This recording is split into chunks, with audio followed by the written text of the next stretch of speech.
이번 PPT에서는요, 다른 밀도 함수, 다른 확률 밀도 함수에 대해서 그냥 설명을 드리겠습니다. 우리가 이제 확률 밀도 함수를 하면 당연히 이제 정규 분포 함수의 모양을 갖는데, 그냥 우리가 수학적으로 뭐 다른 이런 밀도 함수도 이렇게 만들 수가 있어요.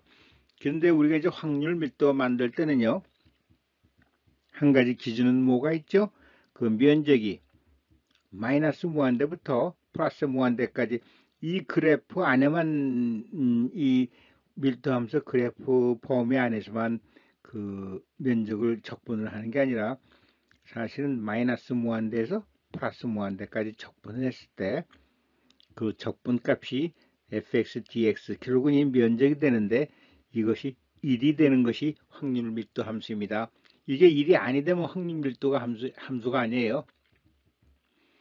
확률 밀도 함수는 그 밀도 함수 그래프의 면적이 항상 1이 되어야 합니다. 그래야지 확률 밀도 함수예요. 그래서 만약 이 변수가 0에서 4라면은 이런 삼각형 모양이라면 이 높이가 2분의 1이 돼야죠. 4 곱하기 2분의 1, 2분의 1 하면 삼각형의 면적이 1이 되고, 만약 이런 식으로 우리가 확률 밀도 함수를 그렸다면은 이 면적이 1이 돼야 되니까 여기가 4면은 이 확률은 4분의 1이 돼야죠.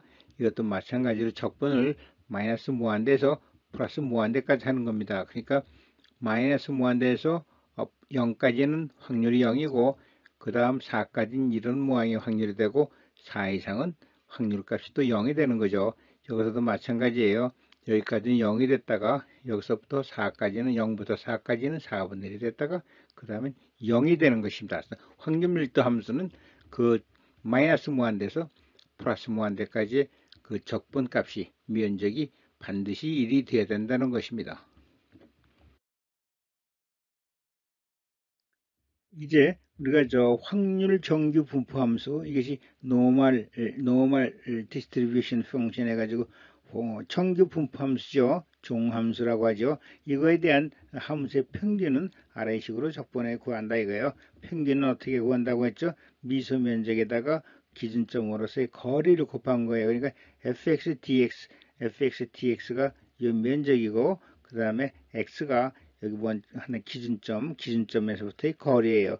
이것을 곱한 것이 이것이 이 적분을 합한 것이 그 값이 평균이 되는 것입니다. 여기서 fx는 사실은 확률 함수예요. 확률 함수 px 확률입니다. 다른 게 들어가면 안 돼요. 여기서 확률이 들어가는 거예요. 그래서 확률. 그래서 확률하고 dx 요 미소 면적에다가 그 위치 x를 곱하면 그 평균이 구해진다 해서 평균을 구하는 식은 이것이죠. 이것이 이제 우리가 뭘 구하는 식하고 같으냐면 무게중심을 구하는 식하고 같아요. 그러니까 면적에다가 그 면적의 위치, 어느 기준점으로서의 위치, x를 곱해놓으면 그것이 이 평균이 되는 것입니다.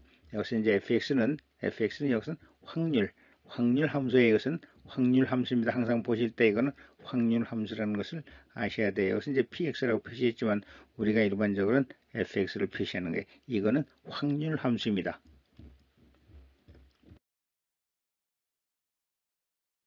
그런데 이제 우리가 그 실제로 확률에서 우리가 공부하는 확률 밀도 함수는 이러한 정규 분포 함수 모양이죠.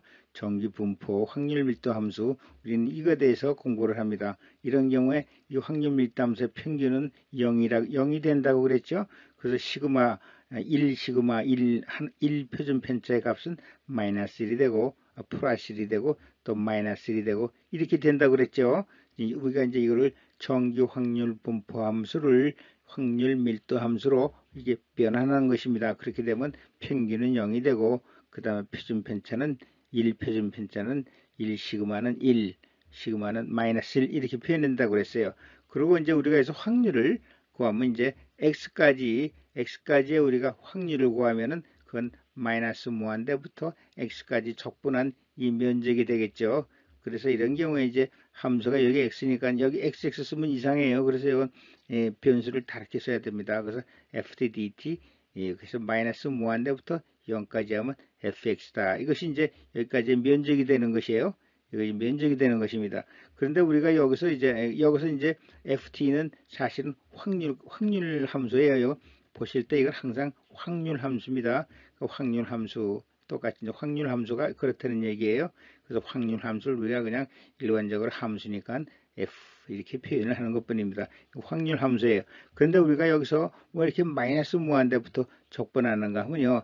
이 정규분포 곡선은 이렇게 여기 이제 그 x 이퀄이 0에 이 무한히 가까이 가는 이거 x 이퀄로 y 이퀄로 제로의 점근선으로 가는 것이지 여기 딱 만나진 않아요. 그러니까 이 함수가 사실은 무한대까지 확장이 되는 것입니다. 이 그래프가요. 그 무한히 가도 이게 여기가 x축이 점근선이 되기 때문에 딱 만나진 않아요. 그래서 우리가 이것이 이 함수가 무한히까지 연속이 되니까 마이너스 무한대부터 적분하고 우측으로 갈 때는 플러스 무한대까지 적분하는 것입니다. 이것이 지금 이 함수가 이게 x축이 점근선이에요. 그래서 무한히 가까이 가지만 만나진 않아요. 무한히 가까이 가지만 우리 가까이 가기 때문에 우리가 마이너스 무한대부터 적분하고 이쪽으로 할 때는 플러스 무한대까지 적분하는 것입니다. 여기서 그래서 이렇게 표시하는 거예요. 그 다음에 여기서 우리가 확률 밀도 함수에서 이 x값은 그냥 변수값이 아니라 이죠. z값이죠. z값입니다. 이렇게 해서 표현한 이 z값이 이 x값이라고 설명을 드렸죠. 이렇게 알고 계시면 됩니다. 우리가 이제 데이터를 수집을 해가지고 그 데이터의 확률에 따른 분포를만 우리가 이제 이산 막대 그래프로 이렇게 만들면 그것을 우리가 정규 분포로 이렇게 환산을 하죠. 그래서 우리가 예를 들어서 키를 쟀는데 실제적으로 이게 막대 그래프가 나오겠죠. 이렇게 이건 몇 명, 160, 6은 몇 명, 167은 몇 명, 168은 몇 명 이렇게 쭉 막대 그래프 한 걸 확률을 해가지고 이렇게 정규 이산 질량 함수죠. 확률 질량 함수를 우리가 이제 연속으로 해가지고 정규분포 함수로 이렇게 변환을 하죠. 그래서 우리가 170이 여기서 170cm 이상의 학생이 몇 명이나 되는가, 그거에 대한 몇 프로나 되는가 확률을 구하려면 이건 우리가 이 171을 표준섬수 0, z로 바꿔가지고 그 다음에 확률 밀도 함수에서 바로 앞에 전에 확률 밀도 함수에서 그 면적을 구해서 확률을 구한다 했습니다. 이건 다시 한번 반복하는 것입니다.